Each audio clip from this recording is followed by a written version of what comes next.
Президент Соединенных Штатов Джозеф Байден с необъявленным визитом прибыл в Киев.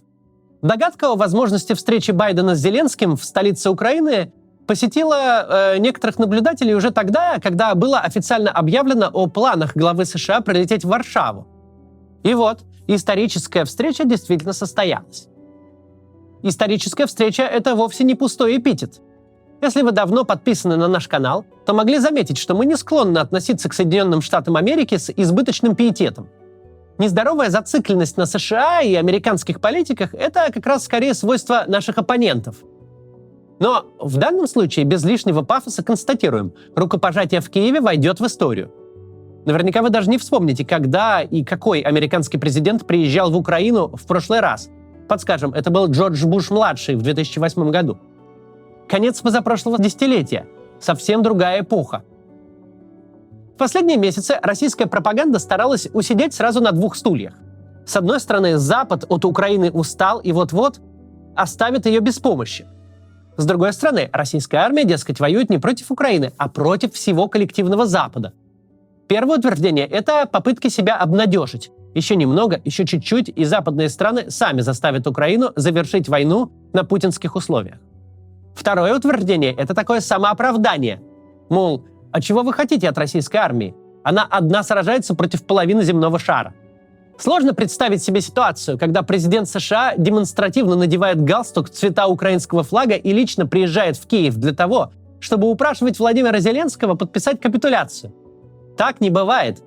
На момент записи этого ролика мы не знаем содержания переговоров президентов, однако на языке дипломатии такой визит сам по себе означает: мы с вами до конца. Многие из самых абсурдных и нелепых тезисов российского официоза благодаря конкретным действиям Владимира Путина приобретают характер самосбывающихся пророчеств. У Путина есть талант свои страшные сказки делать былью. НАТО действительно стало антироссийским альянсом и действительно приближается в этом качестве к границам нашей страны. Украина действительно стала антироссией. На Донбассе, по вине Владимира Путина, теперь действительно массово гибнут русские люди. И, наконец, российская армия действительно оказалась один на один против военно-экономического потенциала 50 иностранных государств.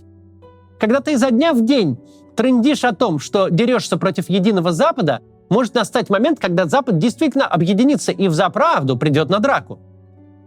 Джозеф Байден приехал в Киев. 9 шансов из 10, что приехал не с пустыми руками. Если в начале войны достоянием общественности становились переданные Украине несчастные 5000 касок, то сейчас вооружение, военная техника и амуниция идут в Украину потоком. И никто уже не считает нужным отчитываться перед Владимиром Путиным, что и в каких количествах он передал вооруженным силам Украины. Что-то обсуждается публично, а с чем-то российская армия уже постфактум знакомится на поле боя. Нет больше никакой нужды осторожно посматривать на реакцию Путина. Типа, а что он подумает о передаче Украине летального оружия? А как он отреагирует на поставки дальнобойной артиллерии? А что он сделает, когда узнает, что в Украину поедут натовские танки? Да ничего он не сделает. Что мог, то уже сделал. Свой максимум он уже показал. Как бы сильно провалившийся диктатор не хмурил брови и не напрягал мышцы бороды, это проблема лишь для кремлевских косметологов, но не для международной общественности. Практика показала, если Путина всерьез разозлить, то он отыгрывается на тех, до кого может достать, то есть на российских гражданах. Но это Запад уж как-нибудь переживет. Тут большой вопрос. Что предстоит пережить нам с вами? Ведь свое обращение уже анонсировал Владимир Путин.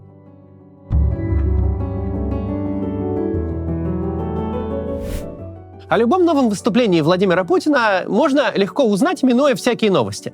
Достаточно открыть агрегатор авиабилетов, который кормит весь YouTube, но не нас, поэтому останется безымянным. Самый дешевый прямой рейс до Еревана из Москвы на сегодня 48 тысяч рублей. В 5 раз дороже обычного. Каждое заранее анонсированное выступление Путина в последний год – это профессиональный праздник для ательеров, риэлторов, рестораторов, таксистов, авиакомпаний постсоветского Кавказа и Средней Азии. Сколько в точности людей уехало в один конец, мы не знаем. Оценки от 500 000 до 2 миллионов. Но точно можно сказать, что миллионы людей в стране живут на низком старте. Большой вопрос, было ли такое когда-либо раньше, чтобы по всей стране люди сидели на чемоданах, и каждое объявление что глава государства собирается что-то сказать народу, становилось триггером для срочной эвакуации за границу. Какие внешние санкции? Какая изоляция? Как вообще можно измерить от них эффект, если руководитель государства одним своим появлением может перевернуть жизнь людей? Причем пропаганда эти тревожные ощущения еще и тщательно подогревает. Какие инвестиции? Какое планирование? Какой законный бизнес можно развивать между двумя волнами массового исхода, если у тебя то и дело разбегаются сотрудники и клиенты? В этом заключается главный парадокс нашего времени. С одной стороны, государство изо всех сил пытается сохранять настроение, что война где-то фоном, что вас, граждане, она не касается, живите как жили, что санкции нам нипочем и не меняют образ жизни. С другой стороны, каждое новое появление президента на публике должно вызывать все больше ужаса, вносить все больше ненормальности. Ведь понятно, что предстоящее выступление Путина – мера вынужденная. Годовщина войны – важная и зловещая дата. Нужно что-то сказать. А чем меньше есть сказать, тем больше нужно накрутить зрительских ожиданий. Но у зрителей отношение к лидеру лежит не в пространстве от «поддерживаю» до «не поддерживаю», а скорее в диапазоне от «остаюсь» до «бегу». Тему послания, последующего концерта и внепланового заседания обеих палат парламента мы уже рассматривали в одном из прошлых роликов. Сегодня тема связанная. С чем подходит Путин к этой дате?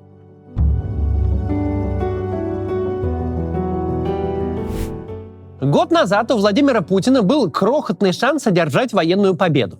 Это случилось бы, если бы вооруженные силы Украины парализовал шок и трепет, а руководство страны не проявило бы воли к сопротивлению. Однако для России политические последствия такой военной победы все равно были бы чудовищными. Даже если бы сошлись все звезды, и российская армия выполнила бы поставленные перед ней задачи, то есть случилось бы заведомо крайне маловероятное событие, тогда на российское государство легло бы непосильное бремя. Пришлось бы держать в постоянной оккупации вторую по площади страну Европы, населенную крайне нелояльными и озлобленными на оккупантов людьми. Что делать дальше? Только понести потери, вымотать себя морально и экономически, а потом все равно бесславно вывести свои войска. Не в военном, но в политическом отношении эта война была проиграна ровно в ту минуту, когда была развязана. Чисто военное поражение стало оформляться где-то на 4-й день так называемой спецоперации. Никакие звезды не сошлись, ВСУ не сложили оружие, а Владимир Зеленский, вопреки заверениям председателя Государственной Думы Володина, из Киева не сбежал. Перед записью этого ролика я специально пересмотрел некоторые отрывки своих старых видео. О том, что путинская война проиграна, мы на нашем канале стали осторожно высказываться в конце февраля. В марте прошлого года мы говорили об этом четко и уверенно. С ранней весны 2022 года мы постоянно повторяли один и тот же вопрос. Сколько еще человек нужно убить и изувечить? Как долго нужно еще копать самим себе яму, чтобы наконец понять, что война проиграна? Тогда над нами грустно посмеивались даже некоторые наши сторонники, поскольку весь российский эфир был еще полон победных реляций. Но логика событий показывала, не одержав военной победы в первые несколько дней, Путин не одержит ее уже никогда. Каждый новый день войны лишь только ухудшает для России те условия, на которых придется завершать проигранную войну. Война против Украины в своем нынешнем виде работает только на поддержание самой войны. У нее теперь не только практически, но и даже теоретически нет такого исхода, при котором Владимир Путин смог бы сказать: «Мы добились приемлемого результата, боевые действия можно прекратить». Логика Путина проста и бесчеловечна. Пока война продолжается, можно не признавать поражение. Для России каждый новый день войны – это новые погибшие и покалеченные, новые уехавшие, новые неурядицы в экономике и новые преступления, за которые придется отвечать. С каждым днем бессмысленной бойни Россия все глубже опускается в ту яму, из которой потом придется выкарабкиваться. Но для Владимира Путина еще один день войны – это еще один день, прожитый в должности главы государства. Российские войска гибнут не за территории и не за помощь каким-нибудь людям, и вообще ни за какие цели, а просто за время. Время, в которое Путин сможет находиться во главе России. Когда историки посчитают людские потери в этой войне, мы сможем с точностью узнать, сколько человеческих жизней платили Россия и Украина за продление президентства Путина на одни сутки.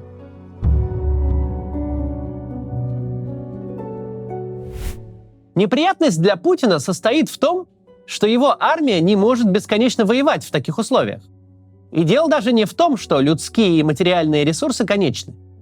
Армия — это не безвольные юниты из компьютерной игры в жанре стратегии.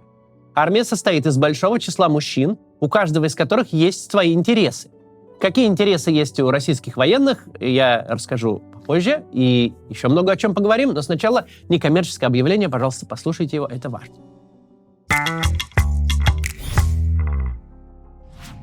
Уже с марта украинские беженцы начнут сами оплачивать проживание в коллективных учреждениях размещения в Польше. Польское правительство приготовилось к затяжной войне и ожидает новых волн миграции. Обеспечение беженцев во многом легло на плечи некоммерческих организаций и фондов. Именно туда украинские граждане обращаются за одеждой или лекарствами. Одна из таких организаций – благотворительный фонд при общине Хабад-Любавич. Еще до войны фонд много лет помогал нуждающимся, а теперь старается поддерживать украинских граждан вне зависимости от их национальности.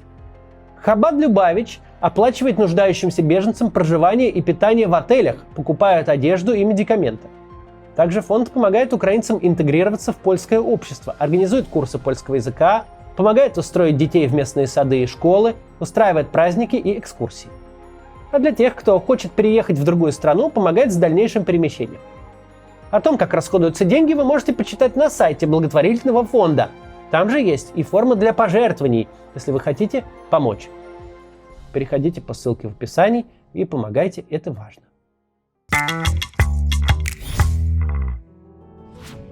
Продолжаем. Итак, что движет российскими военнослужащими? Солдаты и младшие командиры очень хотят выжить и избежать инвалидности. У старших и высших командиров есть определенные амбиции. Это может быть карьеризм, желание выслужиться, может быть в определенном смысле благородная мотивация даже сберечь свой полк или свою дивизию. Чтобы солдаты и сержанты осознанно рисковали своей жизнью и здоровьем, чтобы полковники и генералы действовали сообща, необходимо наличие хотя бы одного из двух стимулов. Нужна или объединяющая цель, понятная и общая для всех, или же объединяющая личность вождя. Путин на роль харизматичного вождя явно не тянет. Представить себе пехотинца, бегущего в атаку с криком «За Путина» или танкиста, пишущего надпись «За Путина» на броне, не сможет даже самый ярый путинист. Это даже звучит смешно. Если воюющую армию ничто не объединяет, со временем она обязательно начнет разваливаться. Если у солдата или сержанта нет цели более благородной, чем выжить, или он не любит вождя больше, чем самого себя, то он будет саботировать любую деятельность, которая ставит его жизнь под угрозу. То есть любую военную деятельность. Если же полковники и генералы не объединены единой целью или хотя бы единой волей, воюющая армия обречена. В лучшем случае старшие и высшие офицеры начинают беречь своих людей, разумеется, за счет жизней подчиненных другого военачальника. В результате всякий командир дивизии знает, что на помощь соседнего соединения он может не рассчитывать. Каждый сам за себя. Твои подчиненные — это твои подчиненные, они для меня никто. Мне главное своих ребят сохранить. Так будут мыслить. И это еще не худший случай, когда командир не лишен некоего специфического благородства.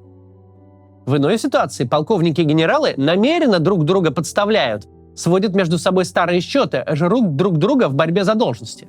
Именно этим, кстати говоря, офицеры российской армии постоянно занимаются в мирное время. Но в мирное время в грызне между командирами не гибнут целые полки и дивизии, а на войне гибнут. Чтобы генерал Иванов и генерал Сидоров отложили в сторону свои личные амбиции и начали действовать сообща, им необходим какой-то общий интерес. Таковой есть у вооруженных сил Украины. У украинских военных есть конкретная, измеримая, достижимая и, главное, желанная цель – изгнать оккупантов из своей страны и освободить своих людей. Есть программа «Минимум» – освободить территорию, захваченную после 24 февраля 2022 года. Есть программа «Максимум» – выйти на границы 1991 года. Есть понятная картина желаемого послевоенного устройства. Украина восстанавливается и интегрируется в западный мир. А значит, есть за что воевать и жертвовать собой. Между тем, российская армия разваливается не только из-за отсутствия объединяющего начала. За время этой войны она успела разделиться на сословия. Высшее сословие – военнослужащие контрактной службы. Многие контрактники служили вместе еще до вторжения и могут похвастаться какой-никакой корпоративной солидарностью. Уровнем ниже мобилизованные и призванные из резерва. Низшее сословие – бойцы так называемых народных милиций ДНР и ЛНР. Сейчас их пытаются интегрировать в систему вооруженных сил России, но отношение к ним как к пушечному мясу осталось. Даже получив российские паспорта, ДНРовцы и ЛНРовцы полуофициально становятся второго сорта гражданами и третьего сорта военнослужащими. Российская Минобороны изыскивает всевозможные бюрократические способы кинуть на деньги мобилизованных и призванных из резерва. Об этом рассказывают, в частности, те, кто комиссован по ранению. Кстати, пока что других легальных способов вернуться живым у мобилизованных нет. Телеканал «Дождь» недавно выпустил отличное интервью с российским военным. Их Минобороны тоже кинуло на деньги. Посмотреть можно тут. А вот ДНРовцев и ЛНРовцев, по словам их большого симпатизанта Игоря Стрелкова-Гиркина, ведомство Сергея Шойгу даже не кидает, а просто обнуляет. Капитан народной милиции ДНР, воюющий с начала кампании при зачислении в российскую армию, превращается в рядового с нулевой выслугой лет. И Россия ему официально ничего не должна. Есть и особо циничные случаи. Российские граждане, которых мобилизовали, а потом передали в подчинение не исконно российским, а ДНРовским командирам. Это вообще катастрофа. Они таким образом даже для пушечного мяса становятся своим пушечным мясом. А где-то сбоку еще бегают многочисленные вагнеровцы, открыто конфликтующие с регулярной российской армией, и куча отрядов, которые лояльны только своим полевым командирам и больше никому. Вся эта конструкция не может не рассыпаться. И судя по числу отказников, по количеству гневных видеообращений с фронта, сыпется она уже сейчас.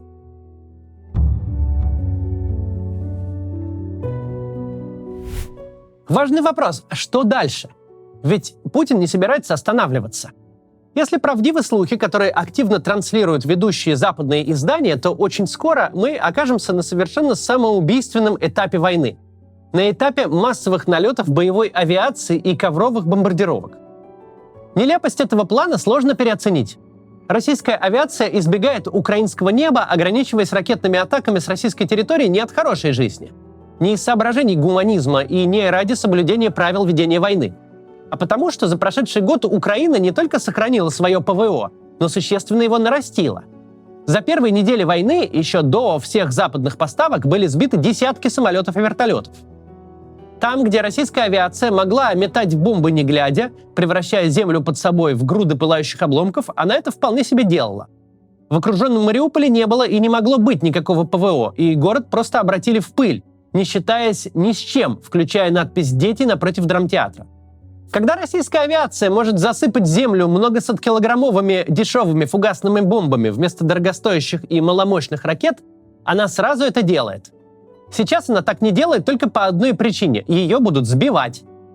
Сбивали бы и сбивали, когда это Владимир Путин считал вообще хоть что-то – жизни людей или материальные ценности. Но тут простая арифметика. Самый дешевый боевой реактивный самолет стоит раз в 10 больше, чем самый дорогой танк. Танкистом может стать почти любой человек, способный в этом танке поместиться. Минимальное обучение займет 3-4 месяца. Подготовка же боевого летчика занимает годы, и далеко не каждый кандидат пригоден даже для того, чтобы ее начать. Ни у России, ни у любой другой страны, включая Китай, нет столько самолетов и столько боевых летчиков, чтобы воевать ими, как пехотинцами, чтобы с каждого задания не возвращалась половина бортов. А ровно так и будет. Если на сегодняшний день, по данным Орикса, Россия потеряла 72 самолета и 77 вертолетов, то при тактике массовых налетов счет пойдет на сотни единиц. Это будет смерть российской боевой авиации, причем без особых шансов на воскрешение. Если верить слухам, то у происходящего может быть только одно объяснение. Никто не собирается считаться даже с такой ценой, как потеря военно-воздушного флота, без перспектив его восстановления.